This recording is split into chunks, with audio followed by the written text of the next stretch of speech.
যখন মক্কা বিজয় হয়, ইকরিমা ইবনে আবি জেহেলের ছেলে ইকরিমা পালিয়ে চলে যায় ইয়েমেনের কাছাকাছি, ওই যে লোহিত সাগর পার হয়ে ইয়েমেনের দিকে চলে যাবে, মানে ইয়ের দিকে চলে যাবে, ইয়েমেন এ পার হয়ে তারপরে যে ইয়ের দিকে চলে যাবে, হাবাসার দিকে, ওই দিকে চলে যাবে।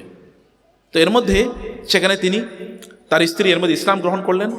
তার স্ত্রী আসলেন, আসার পর রাসূলকে বললেন, ইয়া রাসূলুল্লাহ, আপনি একটু আমার স্বামীকে ক্ষমা করে দেন।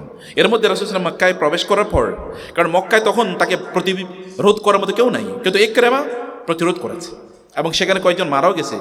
রাসূল সাল্লাল্লাহু আলাইহি সাহাবী রাদিয়াল্লাহু তাআলা আনহুম শাহাদাত বরণ করেছেন। অতএব তার ব্যাপারে এই ডিক্লারেশন ছিল, যেখানে তাকে পাওয়া যাবে সেখানে তাকে এক্সিকিউশন দেওয়া হবে। এই কারণে তিনি পালিয়ে চলে গেছেন। তার স্ত্রী বললেন, রাসূল নারীদেরকে প্রচণ্ড শ্রদ্ধা করতেন, প্রচণ্ড। একজন নারী তাকে অ্যাপিল করেছে, হাউ টু ডিনাই। তিনি বলেন, ঠিক আছে, আপনার স্বামীকে ক্ষমা করে দেওয়া হলো, আমি তাকে আপনার সামনে নিয়ে আসতে চাই। রাসূলুল্লাহ, ঠিক আছে।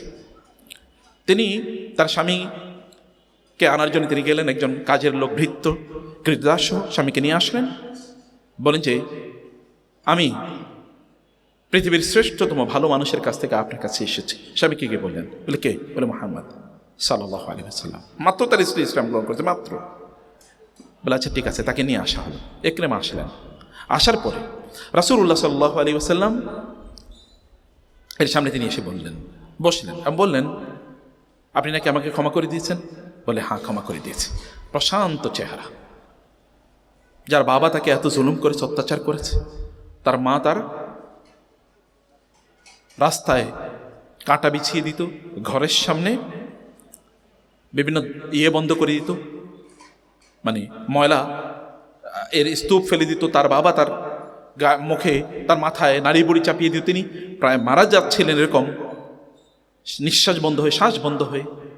তারই ছেলে মানে মক্কা বিজয় পর্যন্ত, এর আগে 13 বছর, তারপরে আরো 8 বছর, এই 21 বছরের শত্রু সামনে পেয়ে তিনি কোনো কথা, প্রশান্ত, হ্যাঁ তোমাকে মাফ করে দিয়েছে। তিনি বললেন, আল্লাহর কসম, আপনার চেয়ে ভালো মানুষ আমি পৃথিবীতে কোথাও দেখিনি।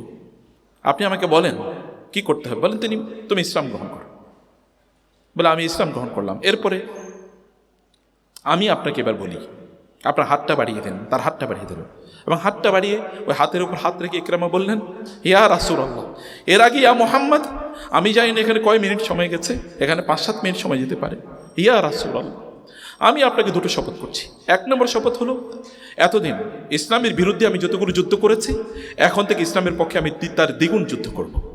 এতদিন ইসলামের বিপক্ষে আমি যত টাকা খরচ করেছি, অর্থ খরচ করেছি, এখন ইসলামের পক্ষে তার চেয়ে দ্বিগুণ আমি খরচ করব। এবং ইতিহাস সাক্ষী, এই ইকরামা এরপর থেকে আর কোনোদিন ঘরে শান্তি করে তিনি ঘুমান নাই। যুদ্ধের ময়দানে তিনি থাকতেন, আর যুদ্ধের ময়দান থেকে যখন ফিরে আসতেন তখন কোরআন তেলাওয়াত করতেন আর তাহাজ্জুদের নামাজ আদায় করতেন। এবং যুদ্ধের ময়দানে আপনি জানেন, যুদ্ধের ময়দানে ইকরামা কিন্তু শাহাদাত বরণ করে। এবং কখন শাহাদাত বরণ করে?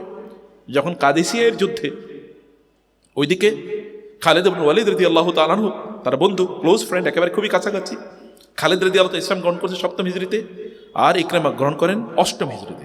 হুদাইবিয়ার পর খালিদ, আর মক্কা বিজয়ের পর ইকরামা, 2 বন্ধু, ঘনিষ্ঠ বন্ধু, এবং দুইজনই সবচেয়ে বড় প্রতিরোধ তৈরি করেছে বদরের যুদ্ধের পর।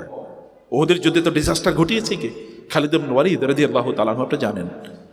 খালিদ এবং ইকরামা দুজন গল্প করছেন। এর মধ্যে ওই যে সৌরভ এবং রুস্তমের গল্প আপনারা জানেন। রুস্তম এখানে আক্রমণ করেছে, ওই খালিদের তার তাবুই আক্রমণ করেছে। খালিদ রাদিয়াল্লাহু তাআলার সাথে আরো অনেকে ছিলেন, তারা আহত হয়েছেন, কেউ নিহত হয়েছেন, অন্যরা সেখান থেকে পালিয়ে চলে গেছে। খালিদ রাদিয়াল্লাহু তিনিও কি কর্তব্য মোমর কি করবেন। এর মধ্যে ইকরামার আশপাশে যে কয়েকজন ছিল তারা তাকে বলে পালাও। তিনি বললেন, হে কাপুরুষের দল, আমি যখন আল্লাহ রাসূলের বিপক্ষে ছিলাম তখন কোনোদিন যুদ্ধের ময়দান থেকে পালাই নাই, আমি এখন আল্লাহ রাসূলের পক্ষে থেকে যুদ্ধের ময়দানে পালাবো, তোমরা কি মনে করছো? রাসূলের পক্ষে থেকে আমি যুদ্ধের ময়দানে পালাবো, এটা তোমরা কি মনে করছো? এবং ইতিহাস সাক্ষী তিনি সেখানে যুদ্ধ করতে করতে মারা যান। শুধু মারাই যান, আপনারা জানেন যে এরপরে ওই যে আপনারা জানেন, যখন যুদ্ধের ময়দানে পানি, কয়েকজন বলছিল পানি পানি পানি, এবং পানি বলছিল যে না আমার পানি দরকার নাই, ওই ভাইকে পানি দাও, ওই ভাইকে পানি দাও।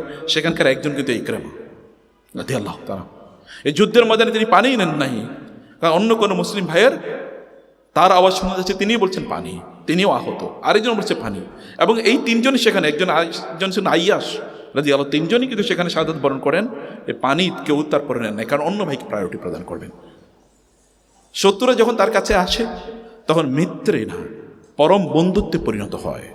এটা তার চরিত্র, এটাই তো বাস্তবতা। এটা তো কোনো কিচ্ছা কাহিনী না, এগুলো কোনো আনরিয়েল অথবা কোনো ফেক অথবা লেজেন্ডারি কোনো গল্প না, এগুলো রিয়েল